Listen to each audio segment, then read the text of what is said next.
யோர்தானை கடந்து எரிகோவுக்கு வந்தீர்கள். எரிகோவின் குடிகளும் எமோரியர்களும் பெர்சியர்களும் கானானியரும் ஏத்தியரும் கிர்காசியரும் ஏவியரும் எபூசியரும் உங்களுக்கு விரோதமாக யுத்தம் பண்ணினார்கள். ஆனாலும் அவர்களை நான் உங்கள் கையிலே ஒப்பு கொடுத்தேன். எமோரியரின் 2 ராஜாக்களையும் உங்கள் பட்டயத்தாலும் உங்கள் வில்லாலும் நீங்கள் துரத்தவில்லை. நான் உங்களுக்கு முன்பாக குளவிகளை அனுப்பினேன். அவைகள் அவர்களை உங்கள் முன்னின்று துரத்திவிட்டது. அப்படியே நீங்கள் பண்படுத்தாத தேசத்தையும் நீங்கள் கட்டாத பட்டணங்களையும் உங்களுக்கு கொடுத்தேன். அவைகளில் குடியிருக்கிறீர்கள்.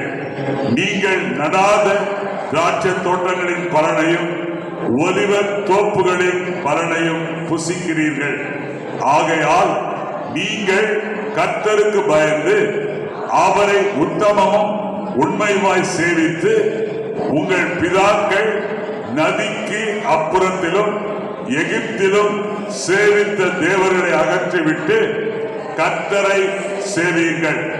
கர்த்தரை சேவிக்கிறது உங்களுக்கு பார்வைக்கு ஆகாததாய் கண்டால் பின்னை யாரை சேவிப்பீர்கள் என்று இன்று தெரிந்து கொள்ளுங்கள்.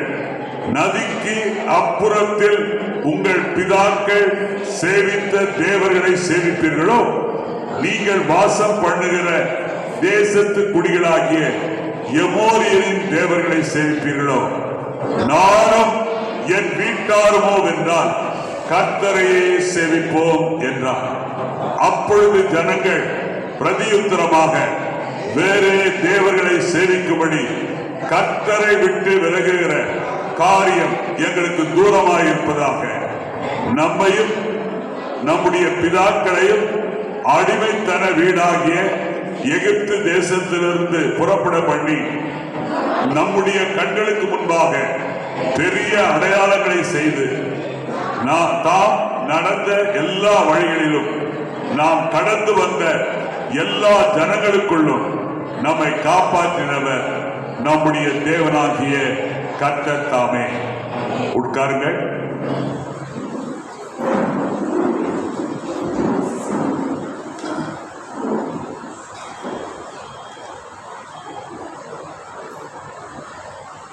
Choose you this day whom you will serve. யாரை சேவிப்பீர்கள் என்று இன்று தெரிந்து கொள்ளுங்கள்.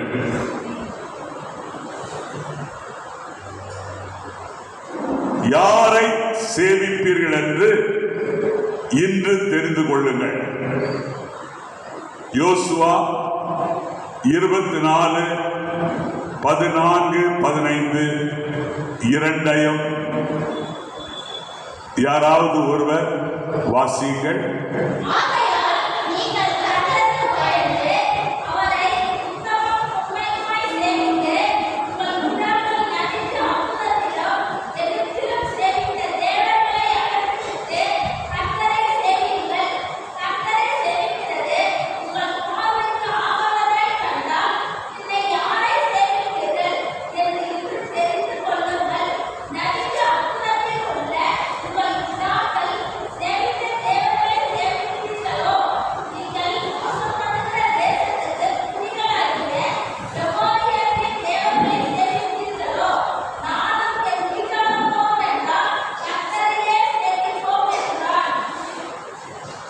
கர்த்தருக்குள் பிரியமானவர்களே, யோசுவா 24ஆம் அதிகாரம் முதல் வசனத்துல நாம் பார்க்கிறோம். பின்பு யோசுவா இஸ்ரவேலின் கோத்திரங்களை எல்லாம் சீகேமிலே கூடி வர பண்ணி இஸ்ரவேலின் மூப்பரையும் தலைவரையும் நியாயாதிபதிகளையும் அதிபதிகளையும் வரவழைத்தார். அவர்கள் தேவனுடைய சந்நிதியில் வந்து நின்றார்கள். யோசுவாவினுடைய ஆயுசு நாட்கள்ல கடைசி காலம். ஏனென்றால் இந்த 24ஆம் வசனத்துல நீங்க பார்த்தீங்கன்னா, இந்த காரியங்கள் நடந்த பின்பு நூனின் குமாரனாகி யோசுவா என்னும் கர்த்தருடைய ஊழியக்காரன் 110 வயதுள்ளவனாய் மரணம் அடைந்தார். ஆகவே யோசுவா கர்த்தருடைய ஊழியக்காரன் 110 வயதுள்ளவனாய் அவன் மரிப்பதற்கு முன்பாக சீகேமிலே இஸ்ரவேல் மக்கள் எல்லாரையும் கூடி வர செய்தார். ஏன் கூடி வர செய்தார் என்றால், வாழ்க்கையிலேயே ஒரு முக்கியமான தீர்மானத்தை அவர்கள் எடுக்க வேண்டும். கர்த்தருடைய பிள்ளையே, இன்றைக்கு நாம் நமக்கு சீகேம் இந்த ரேடியன் திருச்சபை வளாகம், இந்த வளாகத்துல கர்த்தருடைய சந்நிதியில நாம் கூடி வந்திருக்கிறோம். நாம் புதிய ஆண்டுக்குள்ளே பிரவேசித்து விட்டோம். 2026ஆம் ஆண்டு துவங்கி 17 நாட்கள் கடந்து சென்றது. இன்றைக்கு நாம் 18ஆம் தினத்துக்குள்ளே வந்திருக்கிறோம். யோசுவாவை போல கர்த்தருடைய ஊழியக்காரனாகிய நான் ஆவியானவர் சொல்லுகிறதை உங்கள் காதுகள் கேட்க சொல்லுகிறேன். ஆவியானவர் என்ன சொல்லுகிறார் என்றால், யாரை சேவிப்பீர்கள் என்று இன்று தெரிந்து கொள்ளுங்கள்.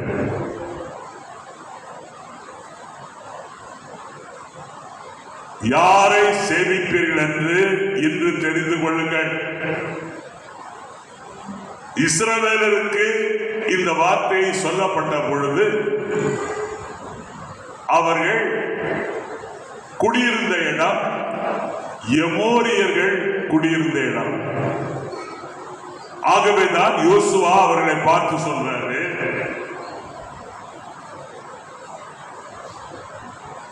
நீங்கள் வாசம் பண்ணுகிற தேசத்து குடிகளாகிய எமோரியரின் தேவர்களை சேவிப்பீர்களா?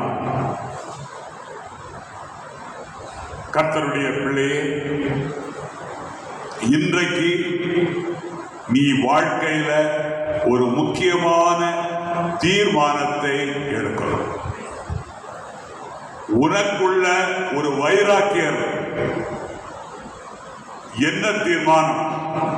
நான் என் அழகையோ, என் படிப்பையோ, என் வேலையோ, என்னுடைய குலத்தையோ, என் கோத்திரத்தையோ, என் செல்வத்தையோ, என் ஆஸ்தியையோ நான் சேவிக்க மாட்டேன்.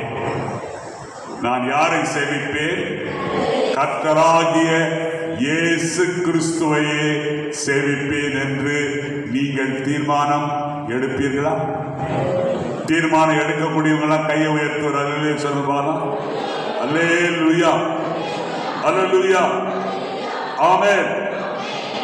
கர்த்தரை சேவிப்பது என்பது ஒரு தனிப்பட்ட உணர்வு பூர்வமான ஒரு தீர்மானம். கர்த்தரை சேவிப்பது என்பது ஒரு தனிப்பட்ட உணர்வு பூர்வமான ஒரு தீர்மானம். இந்த தீர்மானம் தான் உங்கள் லக்கையும் உங்கள் மரபு மற்றும் நித்திய வெகுமதியையும் நிர்ணயிக்கிற தீர்மானம். வாழ்க்கை என்பது ஒரு தெரிந்தெடுப்பின் தொடர். யாராகிலும் ஒருவர் எடுக்கக்கூடிய மிக பெரிய தீர்மானங்களிலே ஒன்று யாரை சேவிப்பது என்று எடுக்கிற அந்த உறுதியான நித்தியமான தீர்மானம். யோசுவா தன் வாழ்க்கையின் இறுதியிலே நிற்கிறார்.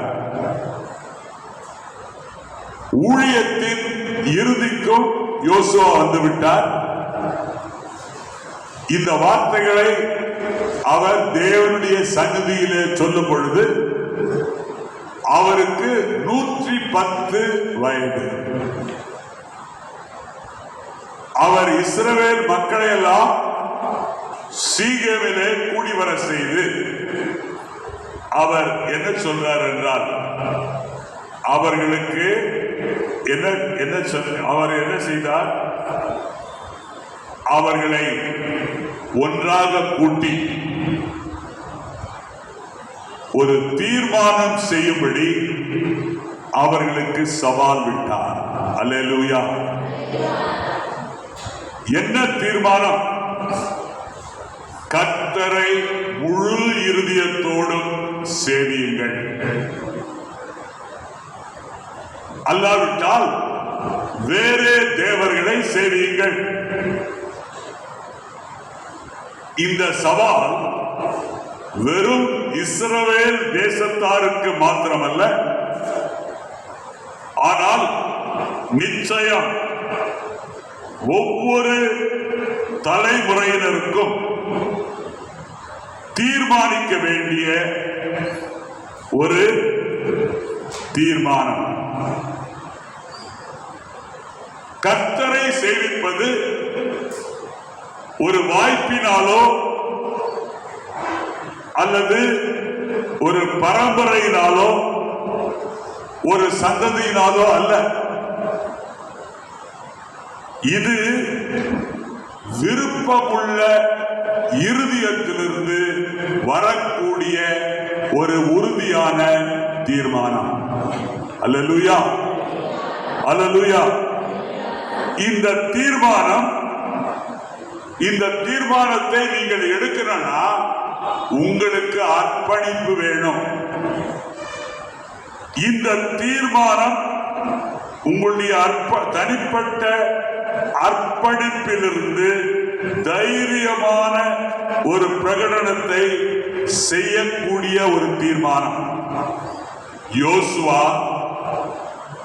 இஸ்ரவேல் மக்களை பார்த்து பயப்படவில்லை. இஸ்ரவேல் மக்களை பார்த்து பயப்படவில்லை. அந்த தேசத்தில் குடியிருந்த எமோரியரை பார்த்து பயப்படவில்லை. அவர் என்ன செய்தார்? கர்த்தருடைய சந்நிதியில மிக தைரியமாக பிரகடனம் செய்தார். என்ன பிரகடனம் செய்தார்? நானும் என் வீட்டாருமோ என்றால் கர்த்தரையே சேவிப்போம். நீங்க எல்லாரும் எழும்பி நின்று இப்ப சொல்றீங்களா? எல்லாரும் எழும்பி நில்லுங்க. நானும் சொல்லுங்க. நானும் கையை வச்சு சொல்லுங்க. நானும் என் வீட்டாருமோ என்றால்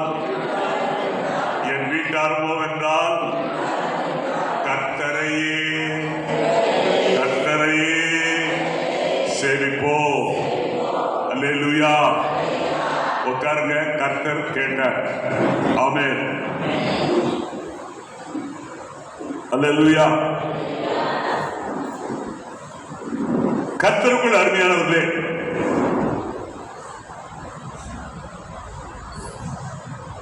இந்த அறிக்கையில ஒரு ஒப்படைப்பு காணப்படுகிறது.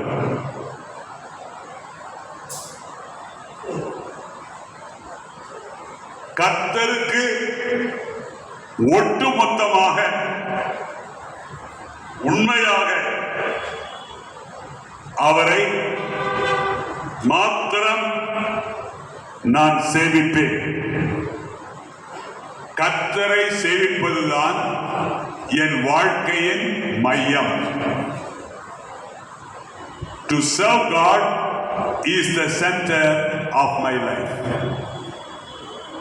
கர்த்தரை சேவிப்பதுதான் என் வாழ்க்கையின் மையம். என் வாழ்க்கையே துவங்குவது எதிலே? நான் கர்த்தரை சேவிப்பதில். அல்லேலூயா. இன்றைக்கு கர்த்தர் அவருடைய மக்களாகிய உங்களிடத்தில் என்ன சொல்லுகிறார் என்றால், ஒரு தெளிவான தெரிந்தெடுப்பை செய்யுங்கள்.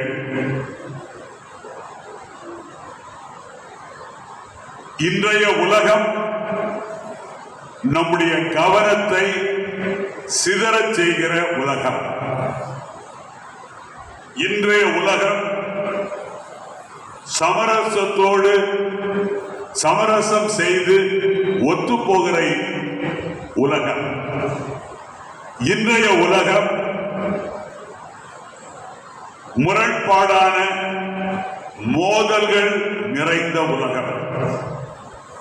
இந்த உலகத்துல ஒரு விசுவாசி கர்த்தருக்காக ஒரு நிலைப்பாட்டினை எடுக்க வேண்டும் என்று ஆவியானவர் விரும்புகிறார். முழு இருதயத்துடன் அவரை சேவிப்பது, சேவிக்க நாம் தீர்மானம் எடுப்பது நம்முடைய வாழ்விற்குரிய, நம்முடைய இல்லங்களில் சமாதானத்துக்குரிய,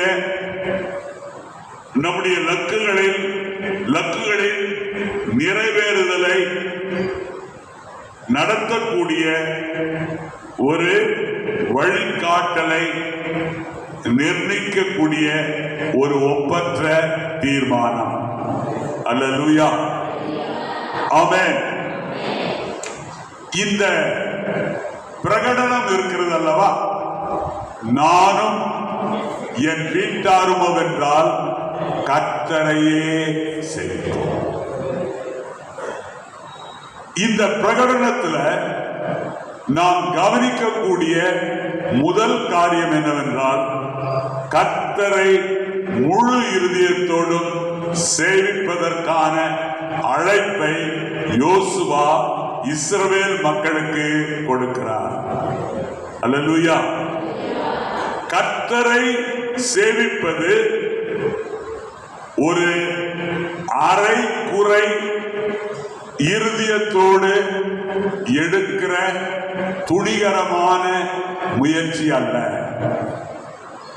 கர்த்தரை சேவிப்பது என்பது முழுமையான பக்தியோடும் உத்தமமான இருதயத்தோடும் அவரை சேவிப்பதுதான் கர்த்தரை சேவிப்பது. அல்லேலூயா. ஆமென். அப்போ நம்ம வாசிக்கிறோம், இந்த யோசுவா 24ஆம் அதிகாரத்தில் நம்ம வாசிக்கிறோம். முதல்ல என்ன செய்யணும்? கர்த்தருக்கு பயந்து, கர்த்தரை சேவிக்கிறோம்னா நம்ம என்ன செய்யணும்? கர்த்தருக்கு பயந்து அப்படின்னா என்ன அர்த்தம்? கர்த்தரை முதல் ஸ்தானத்தில் நிறுத்தி, கர்த்தருக்கு நம்முடைய வாழ்க்கையில முன்னுரிமை கொடுத்து, கர்த்தரை முதலிலே நிறுத்தி, கர்த்தருக்கு பயந்து அவரை எப்படி சேவிக்கணுமா? உண்மையும் உத்தமமாய் சேவிக்கணும். எப்படி சேவிக்கணும்? சொல்லுங்க, வாய் திறந்து. உத்தமமும் உண்மையுமாய் சேவிக்கணும். உத்தமமும் உண்மையுமா சேவிக்கணும்னா நம்ம என்ன செய்யணும்? உண்மையும் உத்தமமா சேவிக்கணும்னா நம்ம என்ன செய்யணும்? நம்முடைய முன்னோர்கள் சேவித்து வந்த அத்தனை தேவர்களையும் அகற்றிவிட வேண்டும். அல்லேலூயா. நம்முடைய முன்னோர்கள் சேவித்த அத்தனை தேவர்களையும் நாம் என்ன செய்யணும்? இஸ்ரவேல் ஜனங்களுக்கு சொல்லும்போது, நீங்க நதிக்கு அப்புறத்திலும் எகிப்திலும் சேவித்த தேவர்களை அகற்றி விடுங்கள். அல்லேலூயா, ஆமென், ஆமென். ஆகவே கர்த்தருக்குள் அருமையானவர்களே, பொய்யான தெய்வங்களையும் உலக பிரகாரமான விக்கிரகங்களையும் நாம் புறக்கணிக்க வேண்டியது நம்முடைய கடமை. பொய்யான தெய்வங்களையும் உலக பிரகாரமான விக்கிரகங்களையும் புறக்கணிக்க வேண்டியது நம்முடைய கடமை. யாத்திராகமம் 20ஆம் அதிகாரம் 3ஆம் வசனத்தில் நம்ம என்ன வாசிக்கிறோம்? போதுங்க. என்ன என்று உனக்கு உன்னுடைய மனைவி தெய்வமா இருக்கக்கூடாது, உன்னுடைய கணவன் தெய்வமா இருக்கக்கூடாது, உன்னுடைய பிள்ளைகள் உனக்கு தெய்வமா இருக்கக்கூடாது, உன்னுடைய தொழில் உனக்கு தெய்வமா இருக்கக்கூடாது, உன்னுடைய மாடு உனக்கு தெய்வமா இருக்கக்கூடாது, உன்னுடைய ஆடு உனக்கு தெய்வமா இருக்கக்கூடாது, உன்னுடைய பன்றி உனக்கு தெய்வமா இருக்கக்கூடாது, உன்னுடைய அழகு உனக்கு தெய்வமா இருக்கக்கூடாது, உன்னுடைய பெருமை உனக்கு தெய்வமா இருக்கக்கூடாது, உன்னுடைய பணம் உன்னுடைய சம்பாத்தியம் உனக்கு தெய்வமா இருக்கக்கூடாது. நான் சொல்றேன் பார்த்தீங்களா, எத்தனை தேவர்கள் இருக்கிறாங்க. நீங்க சொல்லலாம் நான் விக்கிரகத்தை வணங்கலன்னு. ஆனா இதெல்லாம், இந்த தெய்வமெல்லாம் இன்னைக்கு உங்க இருதயத்தில் இருக்குதா? யோசனை பண்ணி பாருங்க. ஆண்டவர் என்ன சொல்றாரு? என்னை அன்றி உனக்கு வேறே தேவர்கள் உண்டாயிருக்க வேண்டாம். இப்ப அநேகருக்கு சிலையா படமா தெய்வம் இல்லை. தெய்வம் எல்லாம் எங்க இருக்குது? உங்களுடைய சிந்தனையில இருக்குது, உங்க எண்ணத்துல இருக்குது, உங்களுடைய நோக்கத்துல இருக்குது. சிலையா இல்லை, படமா இல்லை.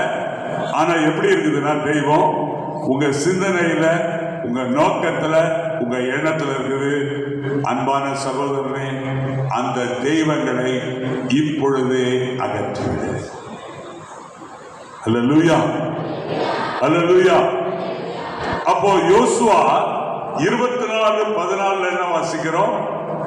உத்தமத்தோடும் உண்மையுமாய் நாம் கர்த்தரை சேவிக்கணும். உத்தமத்தோடும் என்ன அர்த்தம்? உண்மையோடும். உத்தமத்தோடும் உண்மையோடும் என்ன அர்த்தம்? விசுவாசம், வாய்மை, தவறாமை. ஆமென். நம்முடைய இறுதி எப்படி இருக்கணும்? பிளவுபடாத இருதயமா. நம்முடைய இறுதி எப்படி இருக்கணுங்க? பிளவுபடாத இருதயமா இருக்கணும். உத்தமம், உண்மை அப்படின்ற வார்த்தைக்கு என்ன அர்த்தம்? விசுவாசம், வாய்மை, தவறாமை. இப்படிதான் நம்ம ஆண்டவர் என்ன செய்யணும்? சேவிக்கணும், ஆண்டவரை தொழுது கொள்ளணும். அல்லேலூயா, அல்லேலூயா. அடுத்தது, கர்த்தரை எப்படி சேவிப்பது? கர்த்தரை எப்படி சேவிப்பது என்றால், அன்பினாலே கர்த்தரை சேவிப்பது. எப்படி சேவிப்பதுங்க? உபாகமம் 10ஆம் அதிகாரம் 12ஆம் வசனத்தை எடுத்தவர்கள் வாசிங்கள். உபாகமம் 10:12.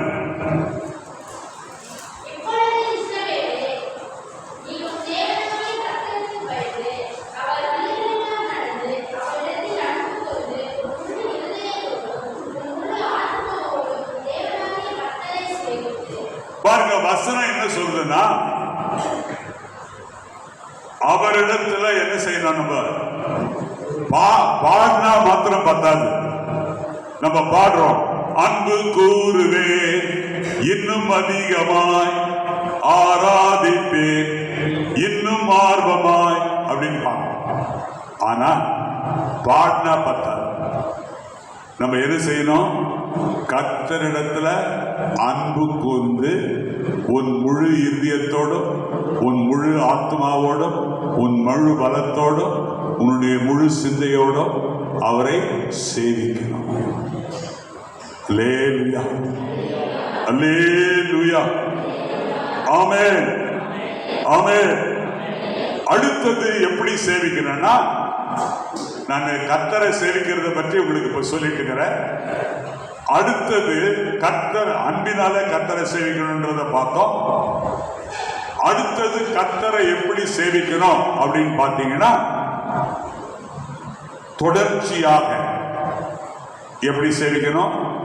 தொடர்ச்சியாக உறுதியான முறையில கர்த்தரை சேவிக்கணும். ஆங்கிலத்தில் கன்சிஸ்டன்ட்லி சர்வ் காட். தொடர்ச்சியாக உறுதியான முறையில நாம் கர்த்தரை என்ன பண்ணோம்? சேவிக்கணும். 1 கொரிந்தியர் 15ஆம் அதிகாரம் 58ஆம் வசனத்தை வாசிங்க. 1 கொரிந்தியர் 15:58.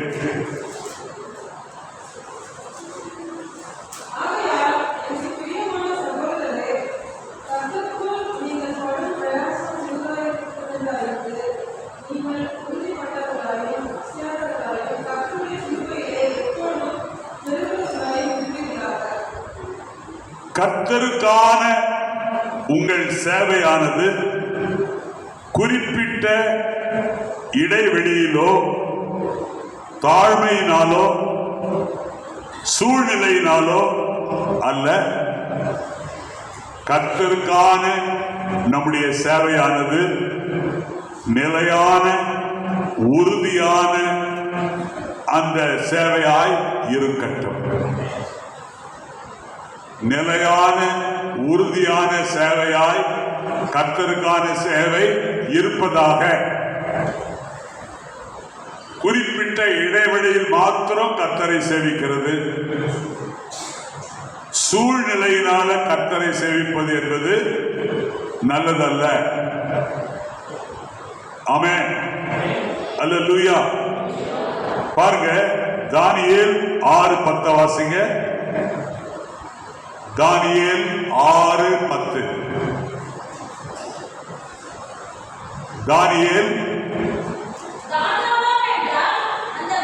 தானியேலோ வென்றால்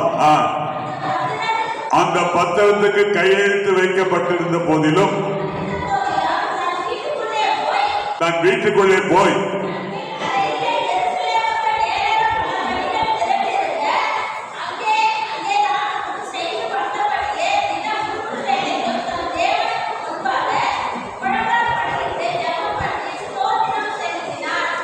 போன வாரம் பாஸ்டர் பால் முத்து அவர் தானியேலை பற்றி பேசினார்.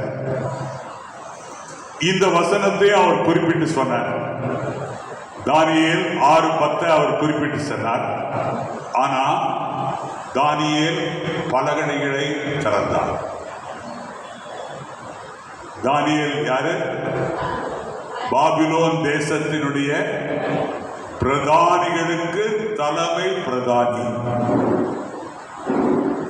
இந்த காரியத்தை செய்தப்போ தானியேலுக்கு 86 வயசு. தானியேலுக்கு எத்தனை வயசுங்க? 86 வயசு. ஆனா இந்த வசனத்துல என்ன சொல்றதுன்னா, முன் செய்து வந்தபடியேனா 14-16 வயசுல இந்த பழக்கம் தானியேலுடைய வாழ்க்கையில ஆரம்பித்தது. While he was 14 years old or 16 years old, between 14 to 16, இந்த வயசுல தான் அவன் என்ன பண்ணா, தினமும் 3 வேளை அவன் என்ன பண்ணா, கர்த்தருக்கு முன்பாக முழங்கால் படியிட்டு அவன் என்ன பண்ணா, ஜெபம் பண்ணா. அல்லேலூயா, அல்லேலூயா, ஆமென். பாத்தீங்களா? இப்ப நான் உங்களுக்கு சொன்ன குறிப்பிட்ட இடைவெளியில தானியேல் ஜெபம் பண்ணல. சூழ்நிலை சாதகமா இருந்ததுனால தானியேல் கர்த்தரை சேவிக்கல. தானியேல் ஒரு நாளைக்கு 3 முறை கர்த்தரை சேவித்தார். அல்லேலூயா, அல்லேலூயா. நான் உங்ககிட்ட ஜெபத்துக்கு வானா உங்களால வர முடியல. ஆனா தானியேலுக்கு 120 மாகாணங்களுடைய கணக்கு வழக்க விசாரிக்க. தானியேலுக்கு 123 மாகாணங்களுடைய கணக்கு வழக்க விசாரிக்கணும். தானியேலுக்கு எவ்வளவு பணி இருந்திருக்கும் யோசனை பண்ணி பாருங்க. ஆனா தானியேலுக்கு என்ன வாஞ்சை? கர்த்தரை நான் சேவிக்கணும். ஆகினால அவர் என்ன பண்ணாரு? 86 வயசுல அவர் என்ன பண்ணாருங்க? முழங்கால் படியிட்டு, ஆமென், அவர் என்ன பண்ணாரு? முழங்கால் படியிட்டு ஜெபம் பண்ணி அவர் என்ன பண்ணாருங்க? ஸ்தோத்திரம் செய்தார். அல்லேலூயா, அல்லேலூயா.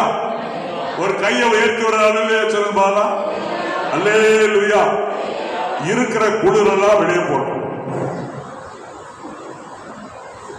கர்த்தருக்குள் அருமையானவர்களே, இன்றைக்கு நீங்க எல்லாரும் விசுவாசிகள். விசுவாசிகளாகிய நீங்கள் யாரை சேவிப்போம் என்பதை கட்டாயம் தீர்மானிக்க வேண்டும்.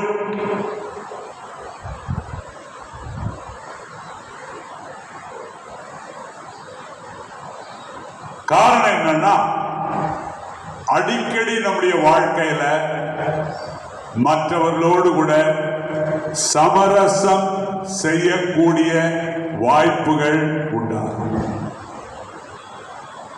ஆகினால இந்த 18ஆம் தேதி ஜனவரி மாசம் நீங்க தீர்மானம் எடுக்க வேண்டியது மிக மிக முக்கியமானது.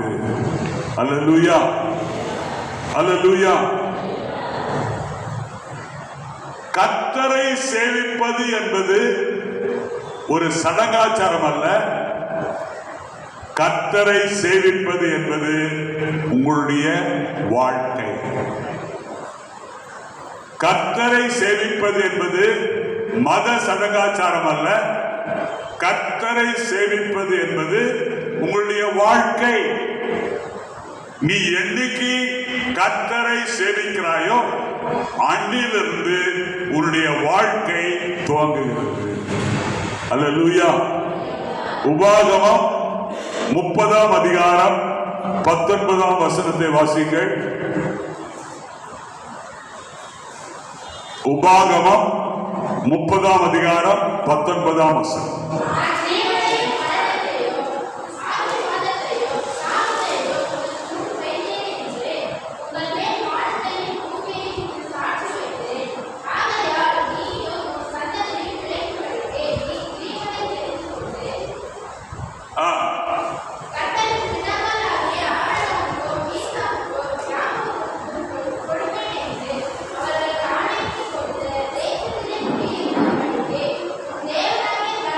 பாருங்க, ஆண்டவருடைய சித்தம் என்ன? நம்ம என்ன பண்ணணும்? பிழைக்கணும்.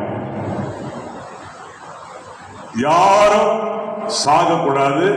எல்லாரும் என்ன செய்யணும்? பிழைக்கணும். நீங்க பிழைக்கணும்னா நீங்க என்ன செய்யணும்? ஜீவனை தெரிந்து கொள்ளும். ஜீவன் என்றால் என்ன அர்த்தம்? ஜீவன் என்பதுதான் கர்த்தரை சேவிப்பது. நீங்க கர்த்தரை சேவித்தீங்கன்னா ஜீவனை தெரிந்து கொண்டீர்கள். ஜீவனை தெரிந்து கொண்டால் பிழைப்பீர்கள்.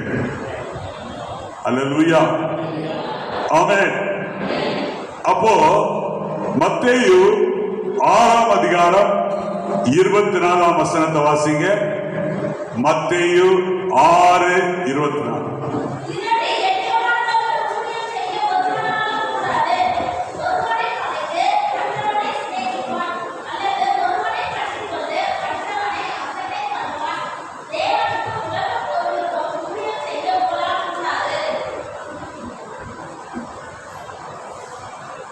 கட கட கட கட கட வாசித்து முடிச்சிட்டீங்க. அல்லேலூயா, அல்லேலூயா. சூப்பர் ஃபாஸ்டா வாசித்தீங்க சிஸ்டர். மத்தேயு 6:24 என்ன பார்க்கிறோம்? 2 சொல்லுங்க. எத்தனை எஜமான்களுக்கு ஊழியம் செய்யக்கூடாது? 2 எஜமான்களுக்கு. வந்திருக்கிற சபைக்கு வந்திருக்கிற உங்களுக்கு 2 எஜமான் இருக்கிறாரா பாருங்க, இல்லையா? எத்தனை எஜமானுக்கு ஊழியம் செய்யக்கூடாது? 2 எஜமானுக்கு ஊழியம் செய்ய ஒருவனாலும். பாருங்க,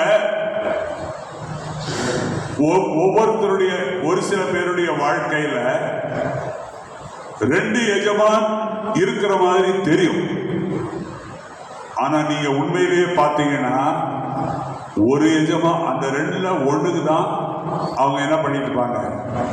ஊழியம் செய்து கொண்டு இருப்பாங்க. ஏன்னா வசனம் சொல்லுது, ஒருவரை பகைத்து மற்றவரை அவன் என்ன பண்ணுவான்? சிநேகிப்பான். அல்லேலூயா. ஒருவனை பற்றி கொண்டு மற்றவனை என்ன பண்ணுவான்? அசட்டை பண்ணுவான். முடிவில் அந்த வசனம் என்ன சொல்லுது? தேவனுக்கும் உலக பொருளுக்கும் நம்ம ஊழியம்னா சேவை. ஊழியம்னா சேவை. உலக பொருளுக்கும். இன்னைக்கு பாருங்க, ஆலயத்துக்கு வராம உலகத்துக்கு ஊழியம் செய்யறவங்க இருக்கிறாங்க நம்ம சர்ச்.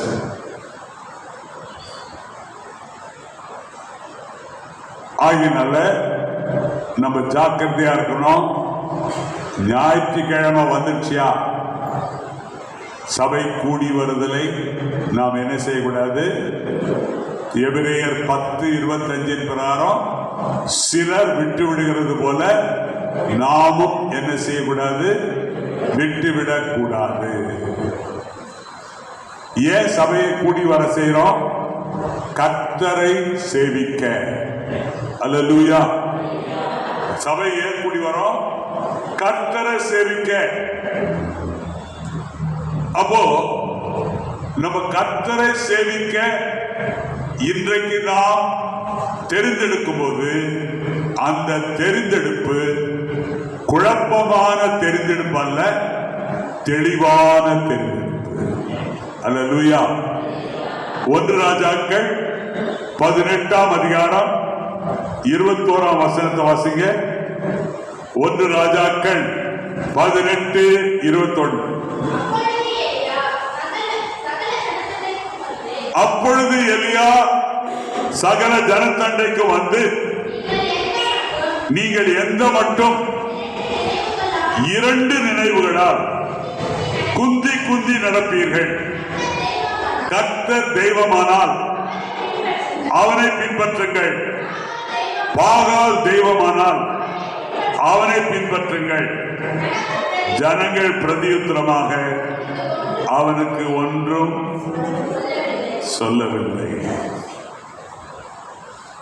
இன்னைக்கு ஜனங்க எப்படி இருக்கிறாங்க? இன்னைக்கும் இதே மாதிரிதான் இருக்கிறாங்க. தேவனுடைய மனுஷனாகி எலியா கேட்கிறார், நீங்க எந்த மட்டும் குந்தி குந்தி நடப்பீங்க? கர்த்தர் தெய்வமானால் கர்த்தரை பின்பற்றுங்கள், பாகால் தெய்வமானால் பாகாலை பின்பற்றுங்கள் அப்படின்னு சொல்லிட்டு அவர் வந்து இந்த வசனத்துல பாருங்க, அவர் என்ன பண்றாரு? பாகால் தேவனா அவனை பின்பற்றுங்க அப்படின்னு சொன்னப்போ அங்க கூடி வந்த ஜனங்க யாருமே ஒன்னும் பதில் சொல்லவே இல்லை. காரணம் என்னன்னா, அவங்க யாருமே என்ன செய்யலைங்க? கர்த்தரை சேவிக்கவே இல்லை. எல்லாரும் என்ன தெய்வத்தை சேவித்துட்டு இருந்தாங்க? பாகாலை. பாகால்னா வளமையின் தெய்வம், மழையை கொடுக்கிற தெய்வம், தேசத்துக்கு செழிப்பை கொடுக்கிற தெய்வம்னு சொல்லி பாகால வணங்கிட்டு இருந்தாங்க. இன்னைக்கு கர்த்தருடைய பிள்ளையே, கர்த்தர் இன்றைக்கு உன்னோடு பேசுகிறார். கர்த்தர் பேசும்போது இந்த ஜனங்க ஒன்னும் பதில் சொல்லாம இருந்தது போல நீயும் இருப்பாயா? கர்த்தர் தெய்வமானால் அவரை பின்பற்றுவேன் என்று நீங்கள் சொல்வீர்களா? கர்த்தரே தேவன். அல்லேலூயா, ஆமென், ஆமென். சரி, இப்போ 1 சாமுவேல் 2ஆம் அதிகாரம். இப்ப பாருங்க, ரூத் 1ஆம் அதிகாரம் 16ஆம் வசனத்தை வாசிங்க. ரூத் 1ஆம் அதிகாரம் 16ஆம் வசனம். ரூத் 1ஆம் அதிகாரம் 16ஆம் வசனம்.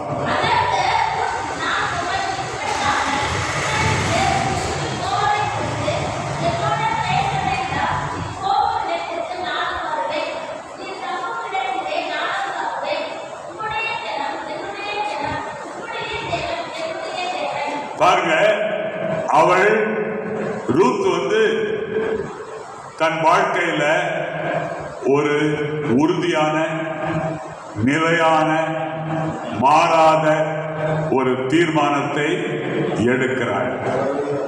என்ன எடுக்கிறாள்? உம்முடைய தேவன் என்னுடைய. அப்படின்னா என்ன அர்த்தம்? இனிமே நான் எந்த தெய்வத்தை வணங்க மாட்டேன், மோவாபிய தெய்வத்தை நான் வணங்க மாட்டேன். நான் எந்த தெய்வத்தை வணங்க போகிறேன்? இஸ்ரவேலின் தெய்வத்தை வணங்க போகிறேன்.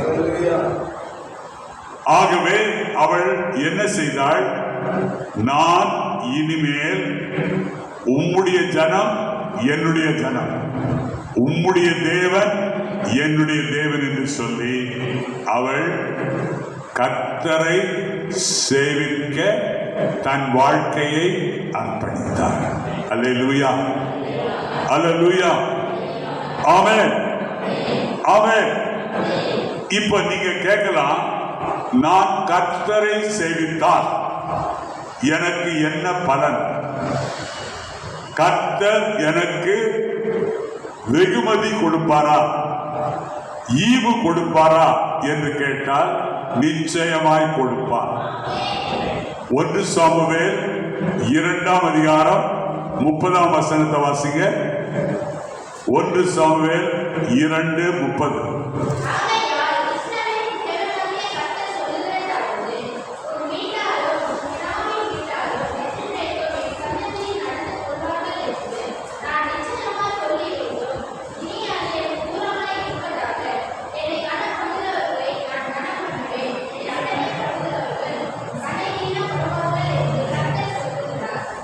பாருங்க, தேவனுக்கு யார் சேவை செய்கிறார்களோ அவர்களை எல்லாம் தேவன் கனப்படுத்துவார்.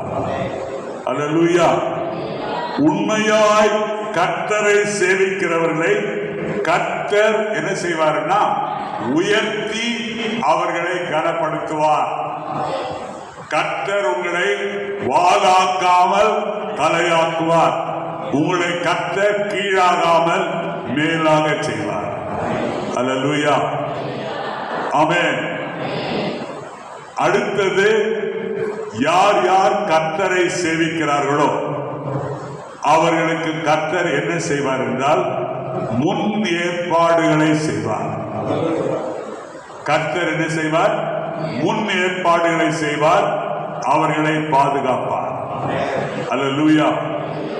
இப்ப வாசிங்க, யாத்திராகமம் 23ஆம் அதிகாரம் 25, 26 வாசிங்க. யாத்திராகமம் 23, 25, 26.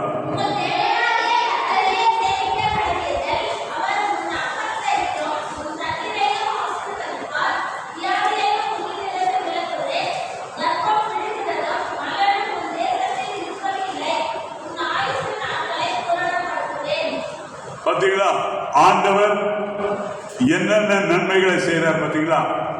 யார் கர்த்தரை சேவிக்கிறார்களோ அவர்களுக்கு ஆண்டவர் என்ன பண்றாங்க? 23:25 என்ன வாசிக்கிறோம்? கர்த்தரை நம்ம சேவிக்கும் பொழுது அவர் என்ன பண்றாரு? நம்முடைய அப்பத்தை ஆசீர்வதிக்கிறார், நம்முடைய தண்ணீரை ஆசீர்வதிக்கிறார். அப்பத்தை ஆசீர்வதிக்கிறார், தண்ணீரை ஆசீர்வதிக்கிறார். அப்பம் ஆசீர்வதிக்கப்பட்டால் அப்பம் பலுகி பெருகும். தண்ணீர் ஆசீர்வதிக்கப்பட்டால் கசப்பான தண்ணீர் இனிப்பாய் மாறும். அல்லேலூயா. அது மாத்திரமல்ல, ஆண்டவர் சொல்றாரு, வியாதியை உன் நடுவிலிருந்து விலக்குகிறார். கர்ப்பம் அபாஷன் நடக்காது. ஆண்டவர் சொல்றார், நீ கர்த்தரை சேவித்தால் உனக்கு அபாஷன் நடக்காது. ஒரு அல்லேலூயா சொல்லுவாங்களா? ஆமென். அது மாத்திரம் அல்ல, ஆண்டவர் சொல்றாரு, உன் ஆயுசு நாட்களை பூரணப்படுத்துவேன். ஆண்டவர் என்ன சொல்றாங்க? உன் ஆயுசு நாட்களை பூரணப்படுத்துவேன். ஆகவே இன்றைக்கு நீங்க கர்த்தரை சேவிக்க ஒரு தீர்மானம் எடுப்பீர்களா? அடுத்தது ஆண்டவர் என்ன பண்றாருன்னா, மத்தேயு 25:21 வாசிங்க. மத்தேயு 25:21.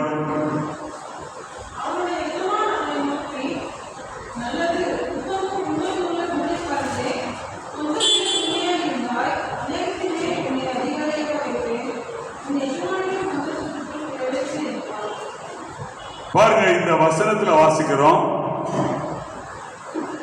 உண்மையுள்ள இவன் எப்படி இருக்கிறான்? வசனத்துல உண்மையுள்ள ஊழியக்காரன் எஜமானுடைய பாராட்டையும் நித்திய மகிமையையும் பெற்றுக் கொள்கிறார். உண்மையுள்ள ஊழியக்காரன் எஜமானுடைய பாராட்டையும் அவன் என்ன பண்ணுகிறான்? நித்திய மகிமையையும் பெற்றுக் கொள்கிறார். இந்த வசனத்தில் அப்படித்தானே பார்க்கிறோம். எஜமானுடைய சந்தோஷத்துக்குள்ள பிரவேசி. ஆண்டவர் சொல்றாரு, உன்னை ஒன்றின் மேல் அதிகாரியா வைக்கல, அநேகத்தின் மேல் கர்த்தர் உன்னை அதிகாரியாக வைப்பார். அல்லேலூயா, அல்லேலூயா, ஆமென். கர்த்தருக்குள் அருமையானவர்களே, நீ கர்த்தரை சேவித்தால் ஆண்டவர் சொல்றாரு, உன்னுடைய வம்சங்களை எல்லாம் நான் ஆசீர்வதிப்பேன். நீ கர்த்தரை சேவித்து பாரு. யோபுடைய 4 தலைமுறைகளை யோபு பார்த்தார். அந்த 4 தலைமுறைகளும் ஆசீர்வதிக்கப்பட்ட தலைமுறைகளாயிருக்கு. அதே மாதிரி நீ கர்த்தரை சேவிப்பையானால் உன்னுடைய வம்சங்கள், உன்னுடைய தலைமுறைகளை 4 தலைமுறை 5 தலைமுறை வரைக்கும் கர்த்தர் உன்னை ஆசீர்வதிப்பார். அல்லேலூயா, அல்லேலூயா. ஆதியாகமம் 22:16-18 வரைக்கும் வாசிங்க. ஆதியாகமம் 22:16-18.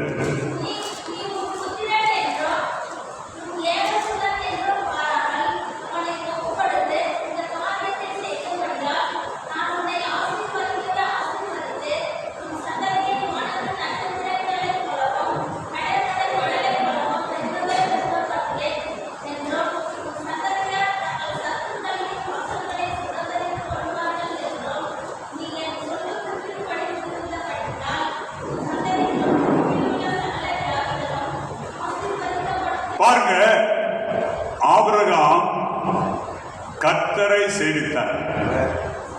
கர்த்தரை சேவித்த உடனே ஆபிரகாம் 75 வயசு. 75 வயசுல தான் கர்த்தரை சேவிக்க ஆரம்பிக்கிறார். எத்தனை வயசுலங்க? 75 வயசு. அந்த வயசு, அந்த 75 வயசு வரைக்கும் ஆபிரகாமுக்கும் சாராளுக்கும் என்ன இல்லை? பிள்ளை கிடையாது.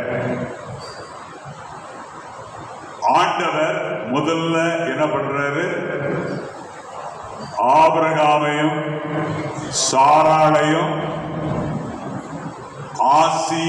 நல்ல கவனிங்க, ஆசீர்வதித்து ஆசீர்வாதமாய் மாற்றுகிறார்.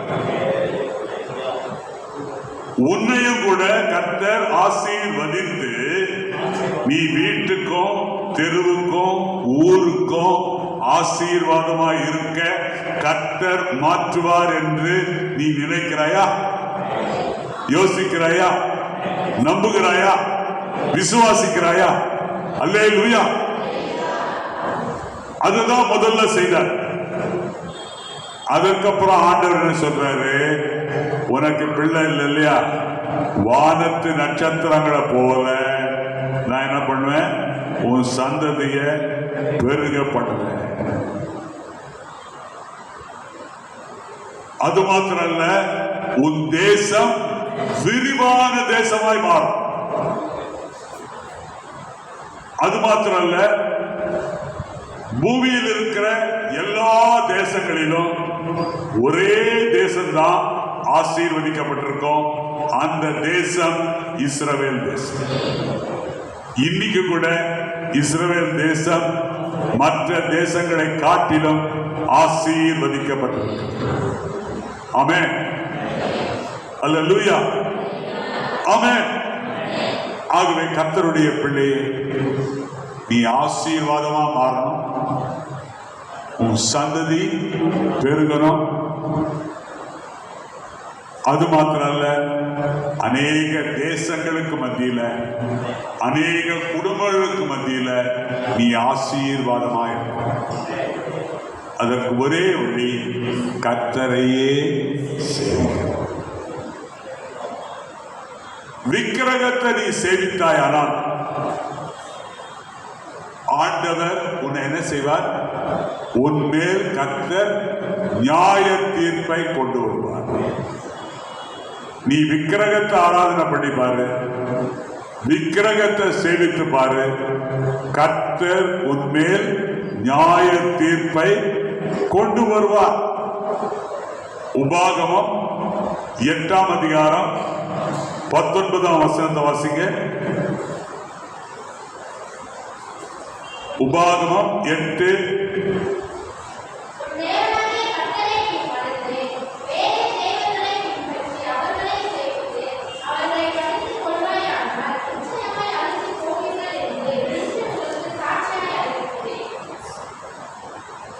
ஆமென். 8ஆம் அதிகாரம் 19, 20 வாசிங்க.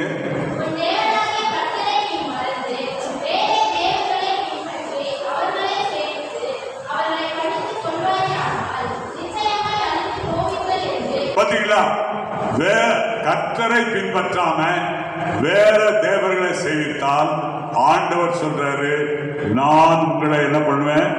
நிச்சயமாய் அழித்து போடுவேன். கர்த்தருடைய பிள்ளையே, உன்னுடைய வாழ்க்கையில விக்கிரக ஆராதனை உண்டா? இன்றைக்கே உன் சிந்தனையில, உன்னுடைய எண்ணத்துல, உன்னுடைய தீர்மானத்துல ஏதாவது விக்கிரகம் இருந்துச்சுன்னா அதை தூக்கி வெளியே போடு. அல்லேலூயா. ஆனதும் இல்லாம குளிரும் இல்லாம நாம் இருக்கக்கூடாது. நீ கர்த்தரை சேவிப்பேன் என்று தீர்மானம் எடுத்தால் கர்த்தர் பக்கம் வந்துவிடு. நீ பாகாலை சேவிப்பேன், உலக பொருளை சேவிப்பேன் என்று சொன்னால் முற்றிலுமாக நீ உலக பக்கமாக போய்விடு. இன்றைக்கு நீ எதை தெரிந்து கொள்ள போகிறாய்? ஆமென், அல்லேலூயா. இப்ப வாசிங்க வெளிப்படுத்தின விசேஷம் 3ஆம் அதிகாரம் 15, 16. வெளிப்படுத்தின விசேஷம் 3ஆம் அதிகாரம் 15, 16.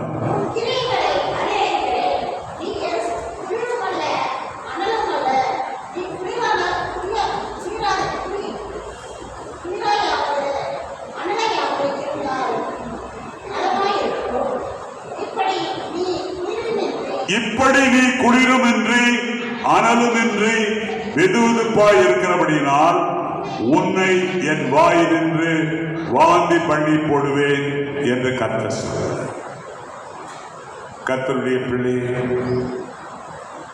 உன்னுடைய வீட்டில் எந்த சிலையும் இல்லை, உன்னுடைய வீட்டில் எந்த படமும் இல்லை, உன்னுடைய வீட்டில்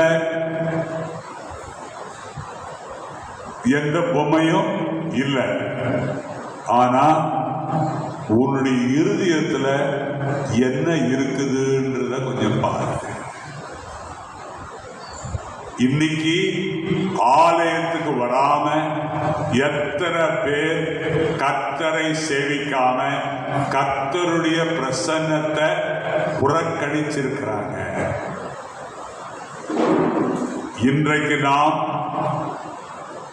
யோசுவாவை போல, யோசுவாவினுடைய குடும்பத்தை போல நானும் என் வீட்டாருமோ என்றால் கர்த்தரையே சேவிப்போம் அப்படின்னு தீர்மானம் எடுக்கலாமா? தீர்மானம் எடுக்கிறவங்க எல்லாம் எழும்பி நில்லுங்க பார்க்கலாம். எல்லாரும் யோசுவா 24ஆம் அதிகாரம் 15ஆம் வசனத்தை எடுப்போம்.